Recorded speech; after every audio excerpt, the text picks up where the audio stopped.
Talofa faithful, how is everybody doing?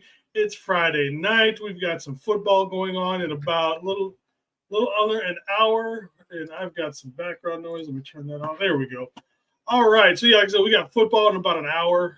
So we are doing a little bit of a combined show this week. I've got both the weekend review show and we've got our pregame show. We've got Jamie here over on this side. I'm not sure how we flipped them, but we did. How's it going? It's good. How's everybody? How was your week?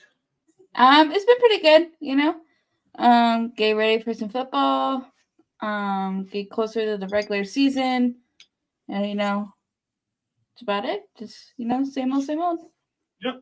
Looks like we got TJ showing up in the background. I'm sure she'll be able to pull himself in here in just a second.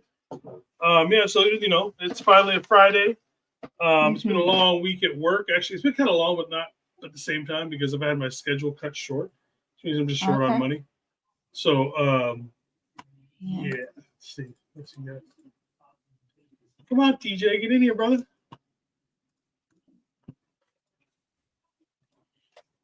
All right, I think I know what he's doing. I'm going to say what's up to Angel. How's it going, man? Thank you for showing up, my man. Me and him had a good show yesterday with the 49er Media Captain Show.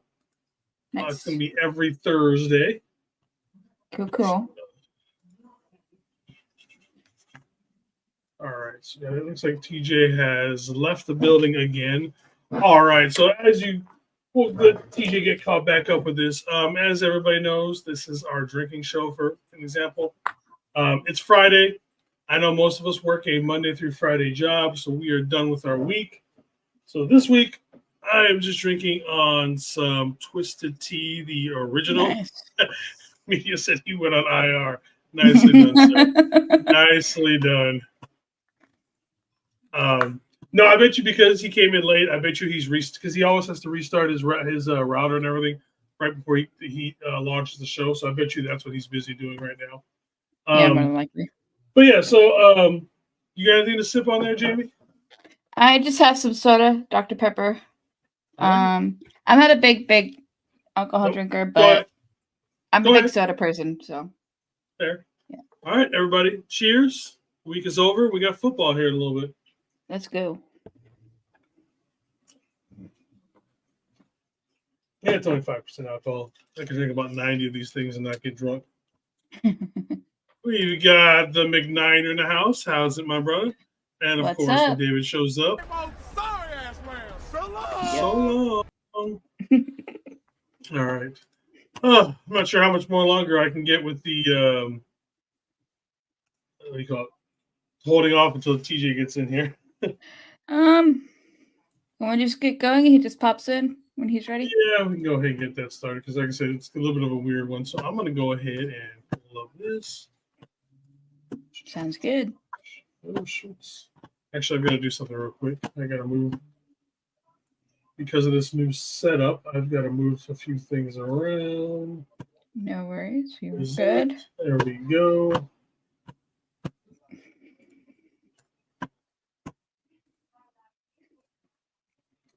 All right. So obviously, right now we have our we got the black and silver.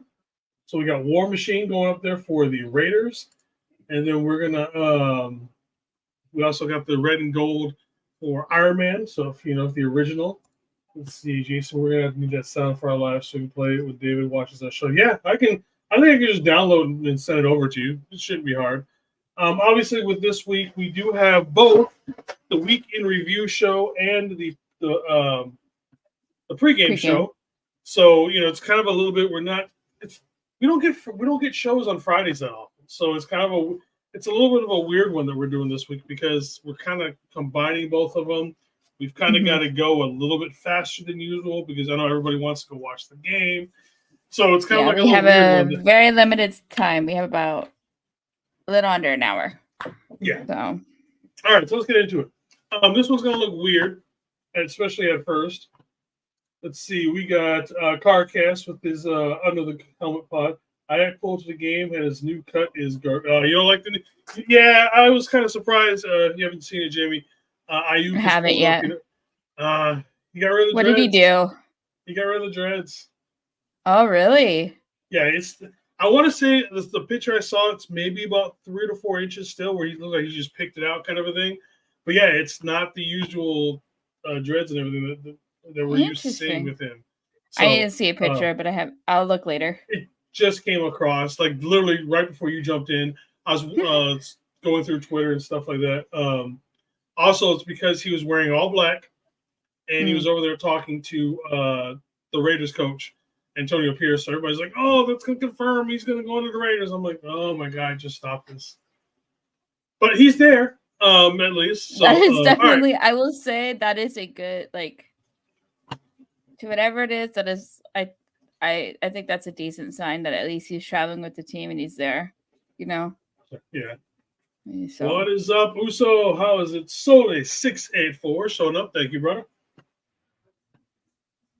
All right. So what's the next one? So because this one, it's pretty plain, and the reason why it's pretty plain is they have not updated anything as of yet. I have not even seen. Let me double check Twitter again real quick to see if they've even put like an inactive list out or anything, because I have not seen one. I've been spamming it for the last 20, 30 minutes. Twitter too, to see. Yeah, I'm not seeing anything. So we're gonna the only new injury is one that we're going to be talking about here in a few minutes. It's going to be obviously the injuries. We've got Pearsall. Okay, we got 49er meet. It looks like we started defense. Yeah. So look, I think we're going to see the starters for at least the first quarter. Maybe some of these guys, the younger guys, into the first half. Any news on Hufanga? I have not heard any news on Hufanga as of yet. No. All right, so we will move on to the transactions for this week. Yep. And we've only had a couple. So we re-signed tight end Logan Thomas to a 1-year deal. For some reason, we love this man. And that means that we also waived the injured safety Taylor Hawkins. Let's see, Miss Teresa, how's it there, Mike? How's it there, girl? Any news on Trent? Nope. I'm going to guess we're not going to hear anything on Trent probably until Monday. More than likely, yeah. Yeah. Only index for the players when the 49ers match close. But yeah, so I don't understand this regime's fascination with Logan Thomas. Logan Thomas, while he's a pretty good, I think still a decent blocking tight end, at this point in his career, I'd find it even hard to put him on the roster, even over someone like Cameron Latu. And I think everybody knows about my stance for Cameron Latu and how he's just terrible. But at this point, I would think I would take Cameron Latu over him just for the simple fact that he's healthy. Logan Thomas is going to be injured here in probably a couple weeks. I know a lot of people are like, oh, he's great at catching and he's a touchdown machine. How is this man a touchdown machine? He has 16 touchdowns in 7 years in the league. 6 of those touchdowns came in 1 year. So he's never been a top-tier tight end. I think at one point he was a decently solid, probably lower second tier tight end, but that's really about all it was. TJ, what is up, dude? Sorry. Bro, you don't even know that the shit that I've had to go through, cuz. Anyway, what's cracking? What's up, man? All right, Jimmy, you were saying about Logan? I think it just says to our depth at tight end behind Kittle is very thin. So I think it speaks to that as well. I don't know. We lost, as much as we all didn't like Dwelly was, at least, a semi-competent backup, you know? He was good for one big catch a year. Yeah. So, I think it just speaks more to that than to anything, honestly, behind Kittle. And then Kittle getting older, more susceptible to injuries. You would think that they would need to bolster up the behind him. So we'll have to see what happens. But yeah, I don't know. Well, Media, we actually did draft a tight end. He's just a year away from being ready to play. So, TJ, your thoughts on us once again with the re-signing of Logan Thomas and us waiving Taylor Hawkins? I thought, really honestly, for somebody who went to pretty much every day at camp that they allowed us to, I thought Taylor Hopkins was a hitter. John Jay, what's up, Now- my dude? Thank you for showing up. Now, what are we looking at? That is that the lack, like Jamie said, the lack of depth behind Kittle Corner, or I shouldn't say lack of depth. Let's say lack of experience. Mhm. Lack of experience behind Kittle Corn, and the depth that we have at safety. Mhm. This is the roster Tetris that you kind of got to play. I mean, cool. I've learned after what I said of Brock, and I've learned after what I said of Deshaun Gibson Sr. Never necessarily knock a signing in camp, or you never know who could make the biggest play of the year type of thing or whatever. But Mhm. We drafted Mason Klein, Anshel. yeah, undrafted. But I mean, the thing I look at it is fair point. The thing I look at it is if Logan Thompson is playing a significant role on this football team this year, we've got bigger issues. I personally would think. Now of course it could happen. You and I have pounded home the sentiment all off season, Jason, that this football team's played 60 games in 3 years. Now I don't think there's been one player that's played all 60 games, so whatever, but I think this year is a year. This is why I've been so excited for the preseason is, as we know, going to the offseason of uncertainty that is last year, some of these depth players this year might have to play significant roles on this football team. Oh, going forward, honestly, yeah, for sure.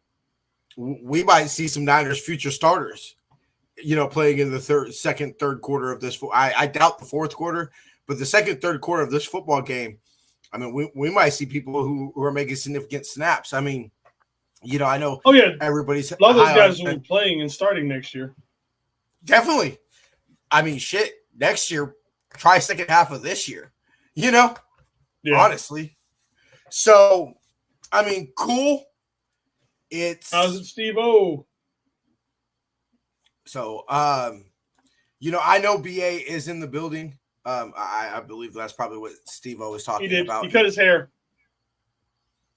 Okay, whatever. How about cutting your finger on some paper while you sign your contract? I think that's the biggest thing to me is the guy cut his hair. It's like, whoa, looking a little different. I mean, no, it was shocking, and it's like, oh shit, and look, I'll put it to you this way: I've never had to cut off dreads, especially as long as BAs. I've never had dreads, but as somebody who's had to cut, kind of nappy hair, it hurts, bro. Honestly, like when your hair gets that long and that, I don't want to say nappy because his dreads always look clean to me, but that just dreaded, and everything, that does not feel good to get cut, bro, because they're going, into your So, awesome, but cool. I mean, let's be real. We've looked for tight end 2 for years.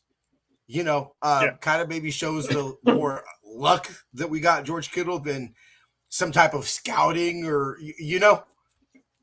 Well, yeah, the only reason we picked him up is because we went there to go look at CJ Beathard.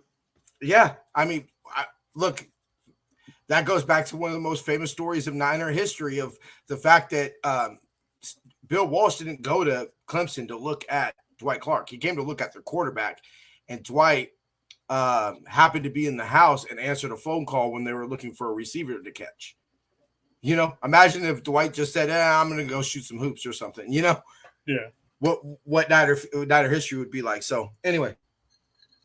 Well, now that we got you on, TJ, how's your week, brother? We're Friday. We got a weird little show going on today with the weekend review / pregame show. So how's the new job working out?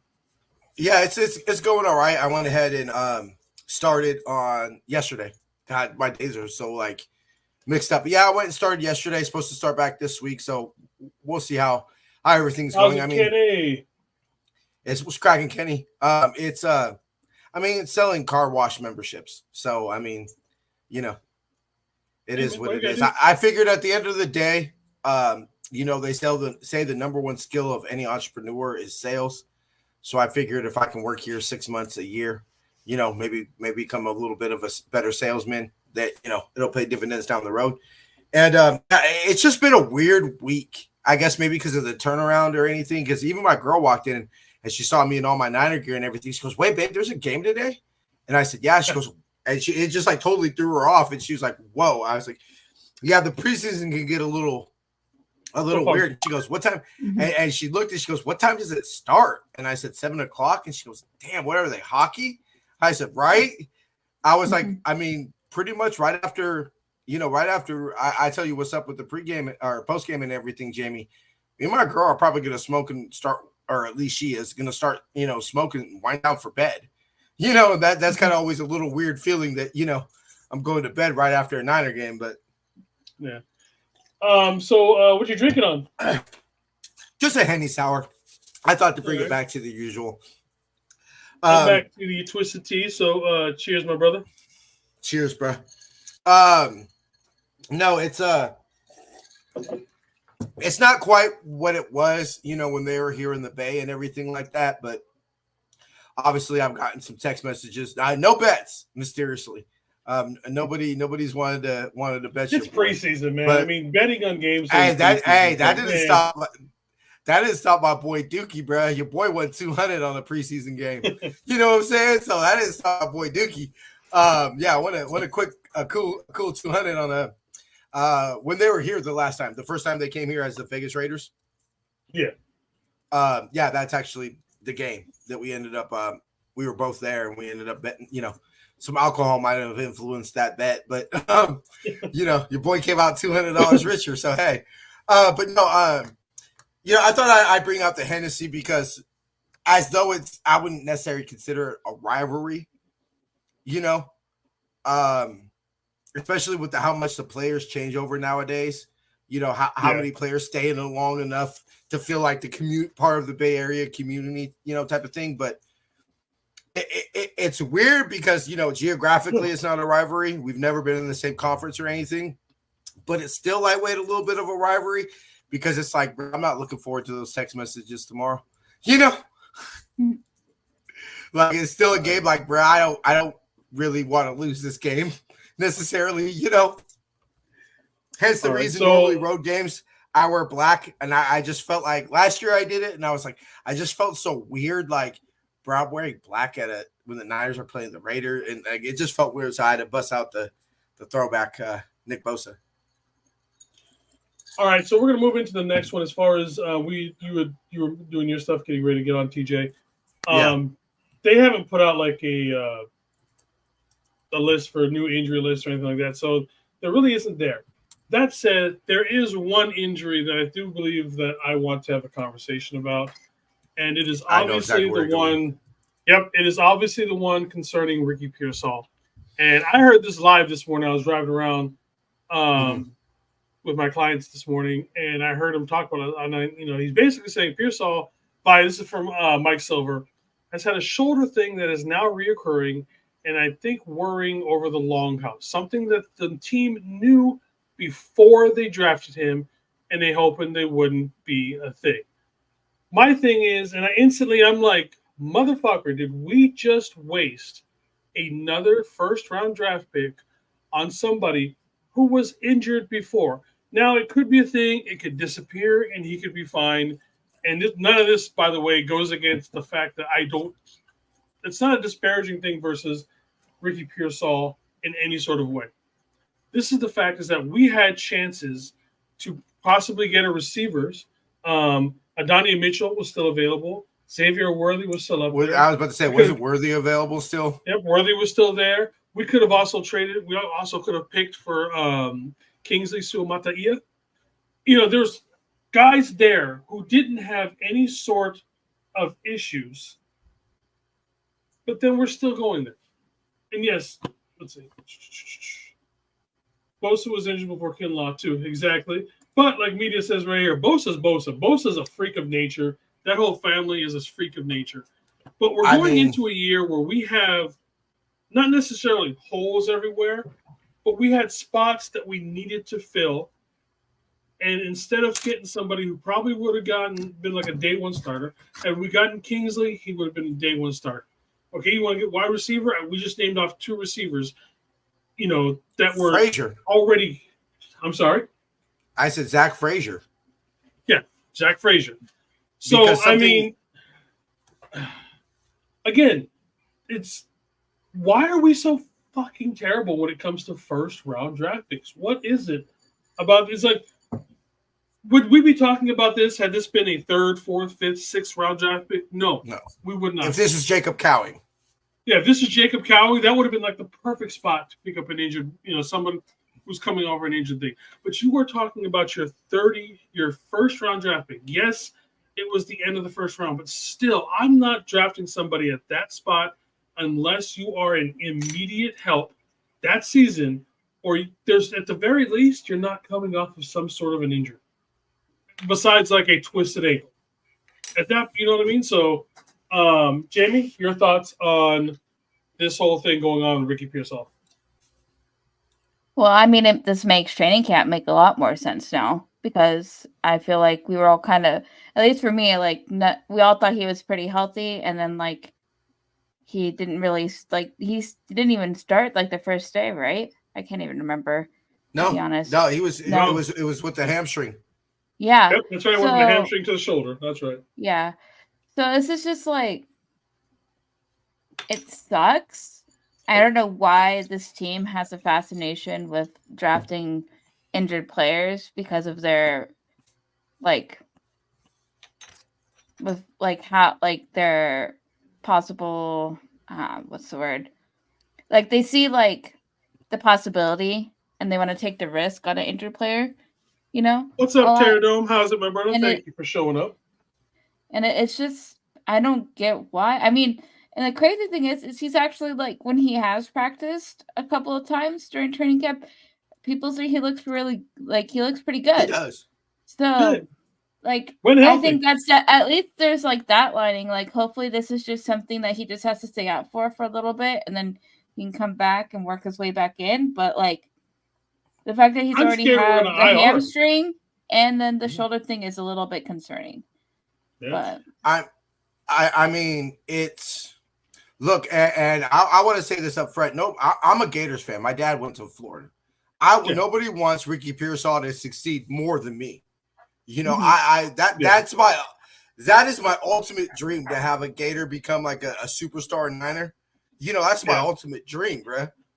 I actually was looking to buy a Gator shirt specifically to take to training camp to have him sign. So my whole thing about it is it's kind of what I felt this like, we were all, I can't remember if you were with us day one, Jamie, but I know Jason and I at NHL were on air and I was completely torn back. Like the receiver was the last thing on my mind. I was there. Okay. I couldn't remember. Us drafting in the first round, receiver was the last thing on my mind.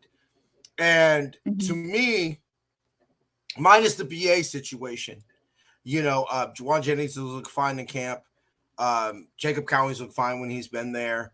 Conley's doing this thing. I mean, I feel like the 6 receivers we're going to carry are pretty much locks, or what would have been 6. Fine, you add Trent Taylor would have made the roster instead of Ricky Pearsall if we didn't draft him.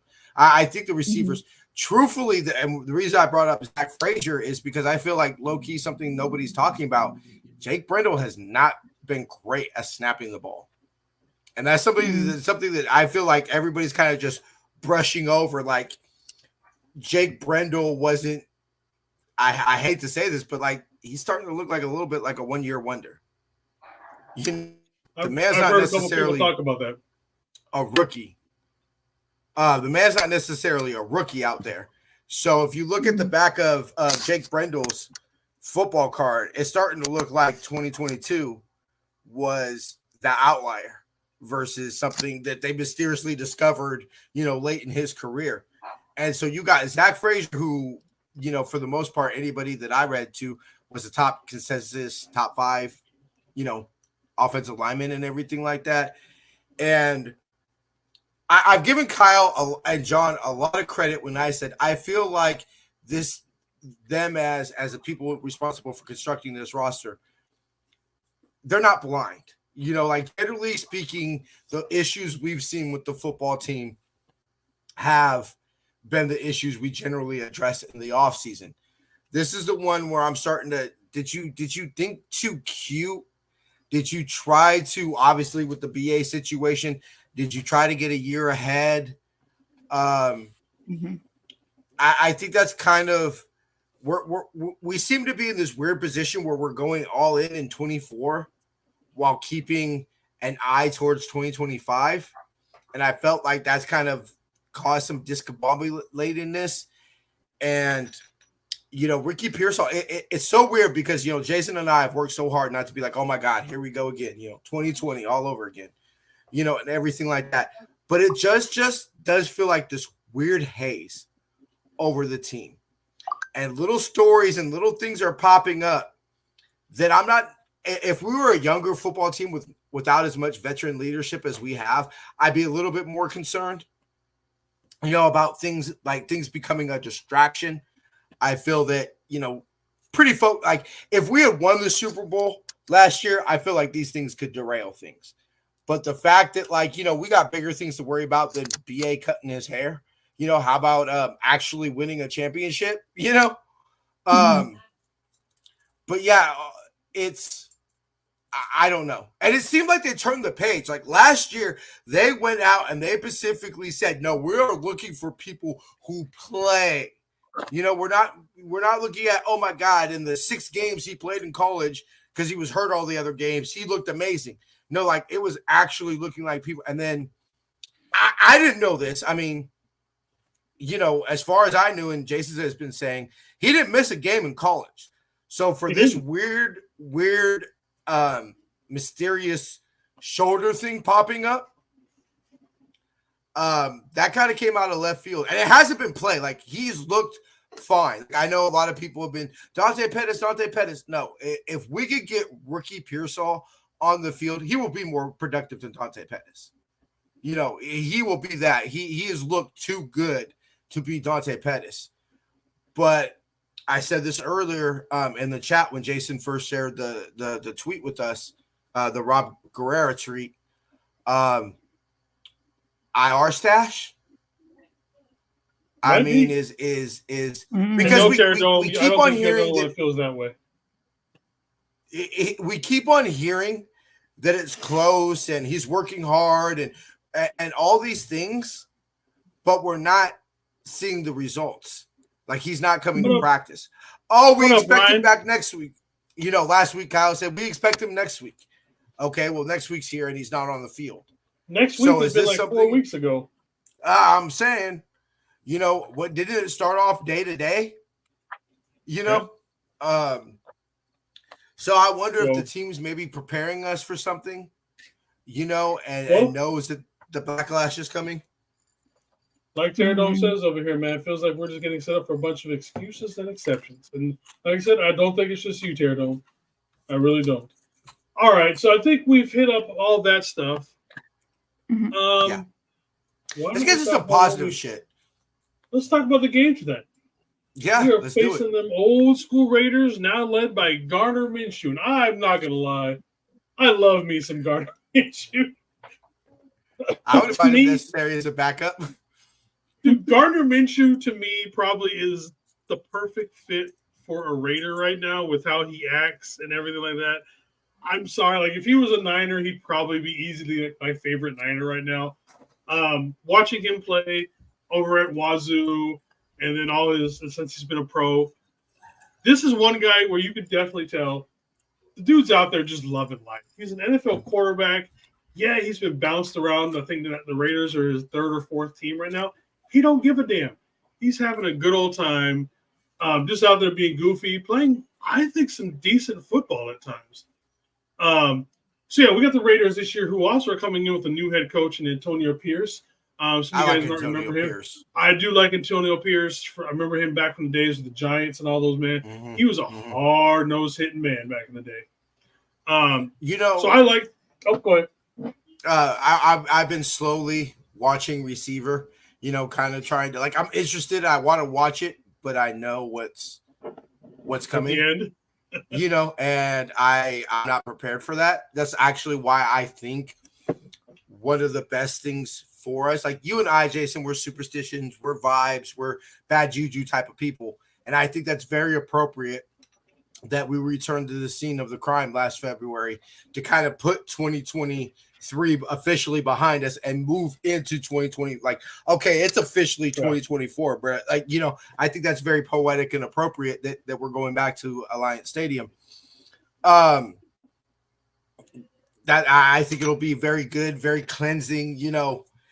See Jake Moody kick a couple field goals that aren't blocked. Those type of things to exercise the bad juju. But no, it's if it wasn't the Raiders and just the dysfunction of them as a franchise, pretty much my whole life, minus the John Gruden early 2000s, just the dysfunction and the laughability of them, I'd actually say they were actually a sneaky team to watch out for this year. They kind of got a sneaky one. I do agree.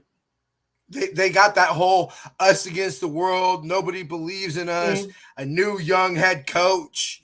Let's be real. I think right now, Justin Jefferson's probably the best receiver in football.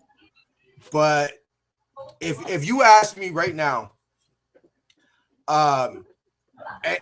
pretty much pick up any receiver except the young ones, right? Like if you wanted, hey, the Niners could pick up any veteran receiver in the league right now. Devontae Adams is numero uno. I was not opposed for 1 year. If you just look at it as a tit for tat for 1 year, Devontae Adams coming in red and gold wasn't something I was completely opposed to, brother. Me like you some Devontae Adams. Yeah.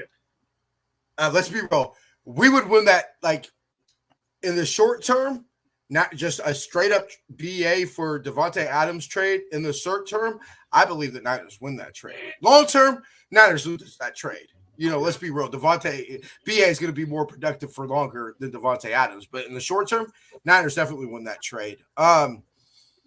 Also, what I like about today, specifically speaking about the game, is like I've spoke about the weird haze over the team. Trent Williams not being here. What's up, Nancy?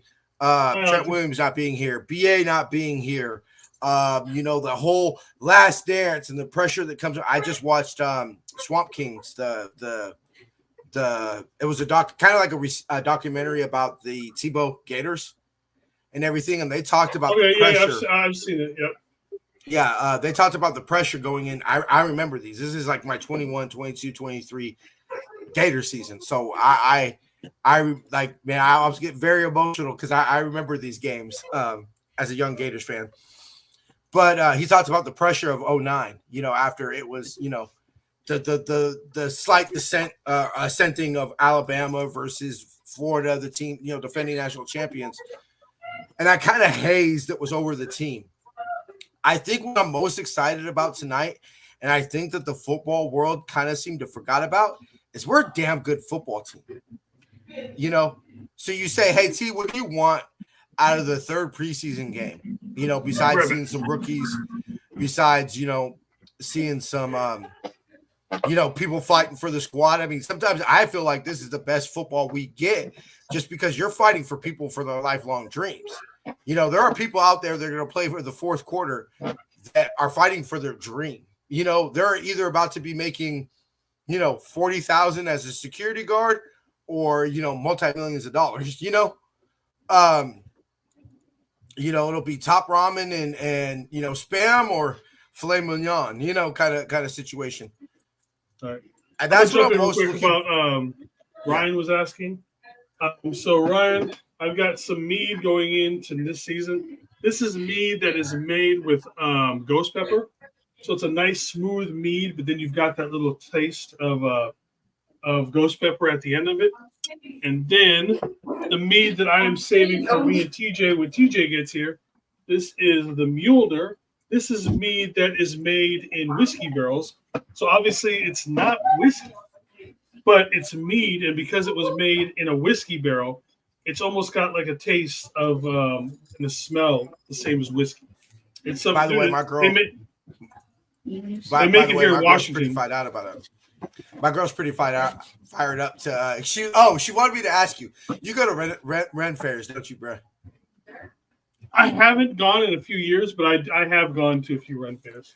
Yeah, because it was funny because I asked her. I had mentioned about trying the mead and saving the mead for us and everything like that. And I said, bub, you down to try some mead? And she goes, hell yeah. She goes, Jason has to go to Ren fairs because the only people who drink mead are people who go to fairs. But she wanted me to ask you that. Yeah, I've gone a she's few super times. fired up to try it too. I've never had mead either. Dude, I've never had ever it since I started either, drinking so I'm actually mead, kind of curious to see what it is. Like, if you told me that I could only drink mead for the rest of my life, I would be A-okay with it. It's just an old style of drinking, man. All right, so back to this game. Let's start with the defense. Jamie, with some of these guys that are playing tonight, who are you looking forward to either to make it, which guy are you looking for, positional, anything, on the defensive side of the ball? What are you looking for? Looking more for the defensive line. I want to keep seeing more of like the back. No, some of the starters playing, and then definitely some of the backups, just to kind of see what depth we have at that position, because we've had injuries there and everything. It's been kind of this season's definitely it's been more in flex than it has been the last couple of years, where we've had a really solid idea. So I'm looking forward to that specifically, just because we have a decent starting line, but then our backups are kind of thinner since we lost Armstead and stuff. So it's it's going to be interesting. I think that's an interesting position group to be paying attention to right now. Yeah, it's definitely the new look Niners D line. I mean, there's definitely been a turnover of that defensive line. I'm with Jamie. Obviously I want to see the depth, like I had mentioned before. Let's be real. So we're watching some people tonight that will be starters for this football team come next year. I think we've all accepted that. So obviously that's exciting. But I'm just excited with all the offseason talk, and we haven't – let's be real. The last time we saw our football team on the field, it didn't exactly go the way we wanted it to. And I think that's kind of led to this narrative, that's been out there, that haze I keep on talking about over the football team. I'm just excited to get some starters out there, to get some people. I've been trying to look for the inactives. I haven't seen them. Players not suiting up. Cool. Ward, Juice, cool. Mitchell, Pearsall, Thomas.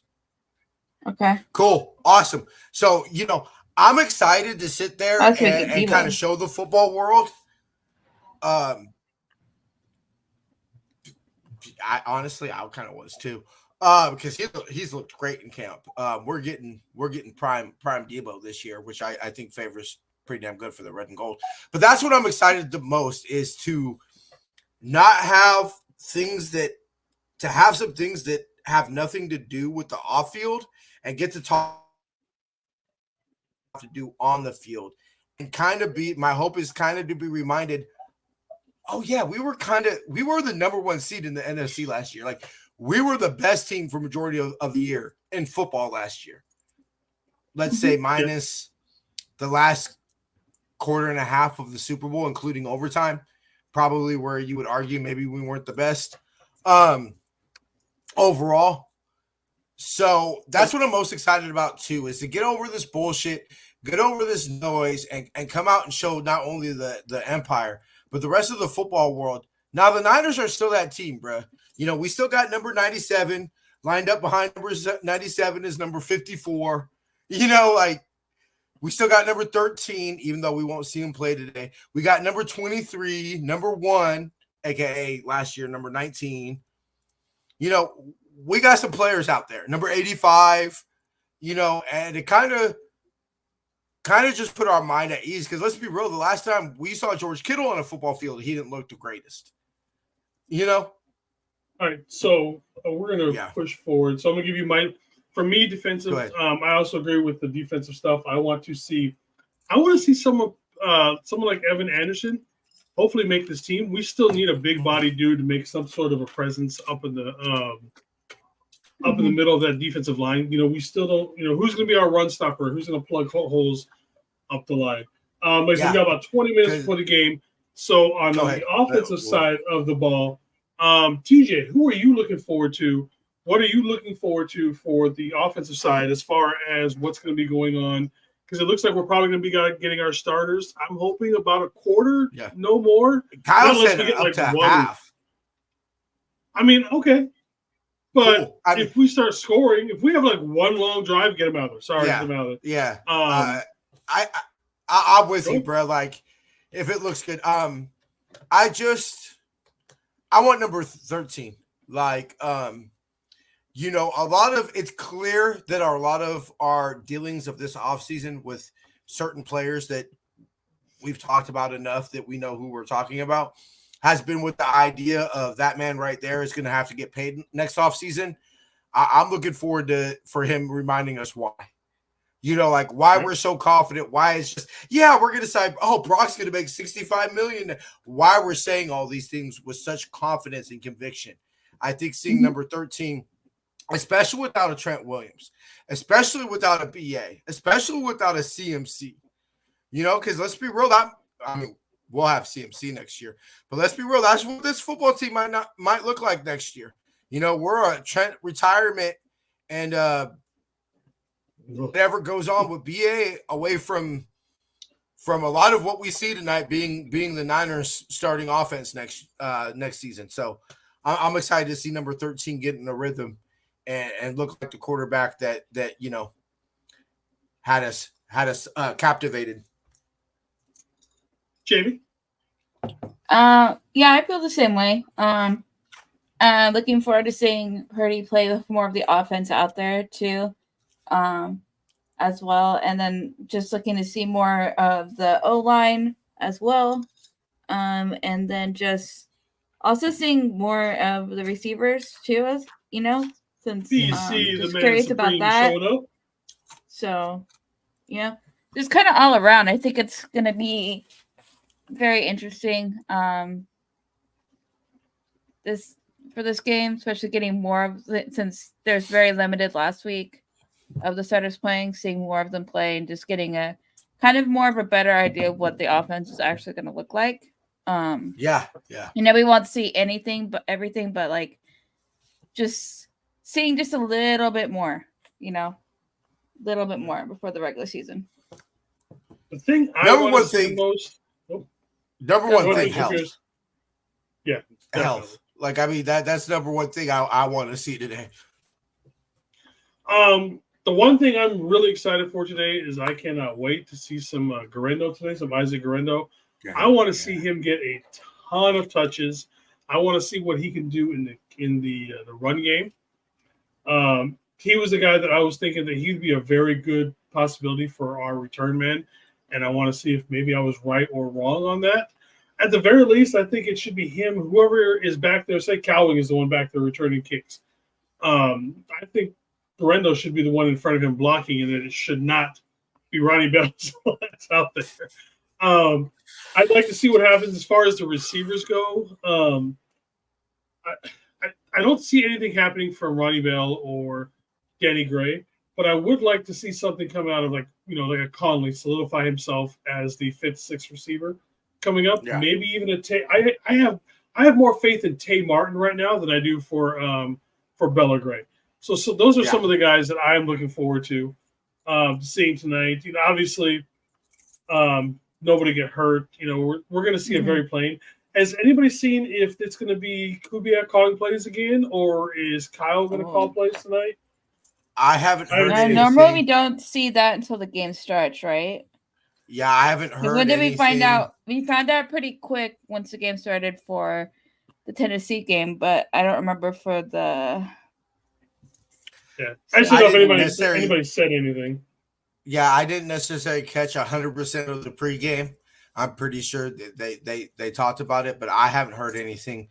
I would assume so, because at this point, what's the point of changing it up? Yeah. Unless you're really, truly treating this as a dress rehearsal And I mean, I don't know, after 20 something, look, they say everybody needs reps, but after 20 something years, let's be real. You don't think Mike Shanahan was talking to Kyle about game planning and shit at TV? Like, let's be real. Kyle's probably had this his whole life, you know? So I'm confident that because that's something that I'm interested, because I think it would be a disservice to the Niners for Kyle Shanahan not to call plays. I believe that was a huge factor in him being hired as head coach, was his elite ability to set up, plays, to call a game plan, to scheme a offense, those type of things. So I would believe if you take that away from him, it would be a disservice to the Niners. But, you never know what kind of – look, if 2020 taught me anything, expect the unexpected. We're from a pandemic away, and Kyle getting a positive test, from having to have Clay Kubiak call the offense. So Kyle would call the plays from the freaking bed from his. And that would be the dopest shit ever, though, bro.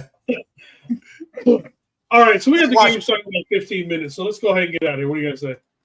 Yeah, let's do it. All right, Jamie, stay on. I'll just holler at you now instead of after and everything. And then I'll see you Tuesday, brother.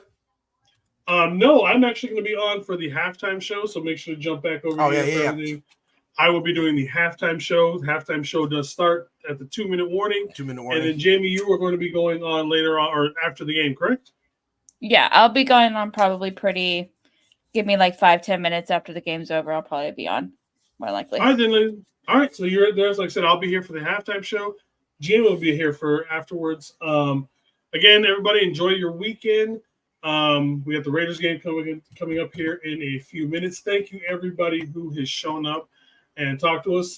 Darwin, thank you for showing up, even if you are showing up at the very last second, my man. Better late than never.